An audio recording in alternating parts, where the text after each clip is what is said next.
السلام علیکم. برہان خان آپ کی خدمت میں ایک مرتبہ پھر حاضر.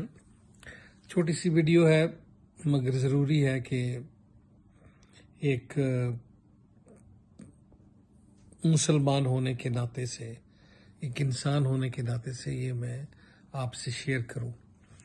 آج ہے اپریل کی 2 تاریخ، رمضان المبارک، اور ابھی فارغ ہوئے ہیں تراویح وغیرہ سے. تو میں انوائٹڈ تھا آج احمدیہ جماعت کیلگری کی طرف سے بیت النور میں، اور وہاں پر بہت ہی اچھا پروگرام انہوں نے منعقد کیا.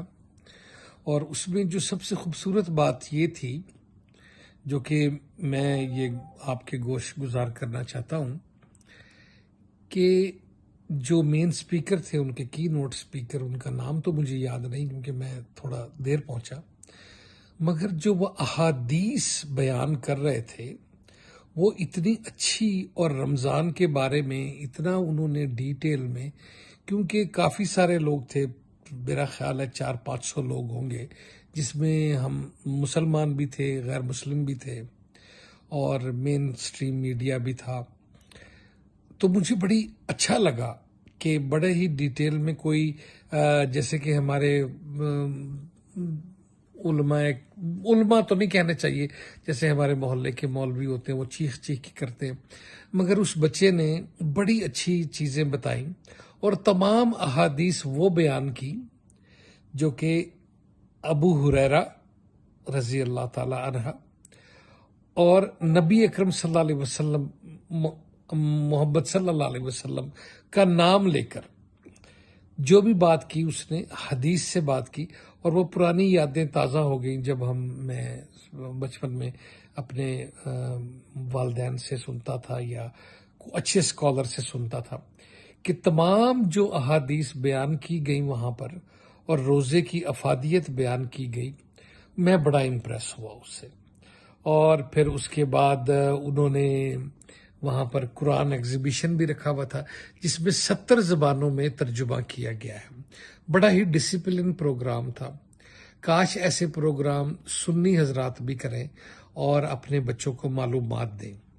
نماز ہوئی تو امام صاحب نے ماشاءاللہ بہت ہی اچھی تلاوت کی.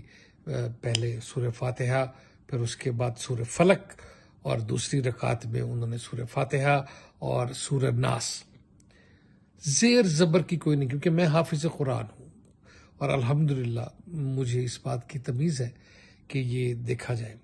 تو کئی دفعہ ہوتا یہ ہے کہ ہم اپنے جذبات میں یا حسد میں آ کے کچھ لوگوں کی بات نہیں مانتے. مگر آج جب میں گیا وہاں پر اور میں نے دیکھا کہ روزے کی افادیت پہ بات ہوئی، کوئی فرقہ پرستی پہ بات نہیں ہوئی، روزے کی افادیت پہ. اور جو بھی کوٹیشن کی گئی اما عائشہ رضی اللہ تعالی عنہا، نبی اکرم صلی اللہ علیہ وسلم جن کے اوپر میری جان قربان، میرے مال اولاد قربان، اور میں ان کو آخری نبی مانتا ہوں، ان کے ریفرنس سے بات کی گئی. تو کیا ہی اچھا ہو کہ ہم سارے دوست مل کر کبھی بیٹھ کر ایسی بات کریں. اور میرے ان تمام سنی بھائیوں سے بھی گزارش ہے کہ ایسے محافل رکھیں جس میں کہ روزے کی افادیت ہو. میں دیکھ رہا تھا کہ چند ایک جو کہ گورے کہنا چاہیے، وہ بچیاں نوٹ بنا رہی تھیں، اور ظاہر ہے کہ وہ جا کر گوگل پہ چیک کریں گی اس کی بات کو. تو یہ کتنی بڑی اسلامی خدمت ہے. تو میرا خیال ہے کہ ہمیں فرقہ واریت کو دور کر کے کہ کوئی اچھا کام ہو رہا ہے تو اس کو سراہنا چاہیے. اور میں شکر گزار ہوں احمدیہ کمیونٹی کا کہ انہوں نے مجھے بلایا اور میں وہاں پر حاضر خدمت ہوا اور روزہ ان کے ساتھ افطار کیا. اللہ تعالیٰ آپ کی تمام عبادات، آپ کی جو صدقہ خیرات ہے، وہ زکوٰۃ اس ماہ رمضان میں قبول فرمائے. Thank you.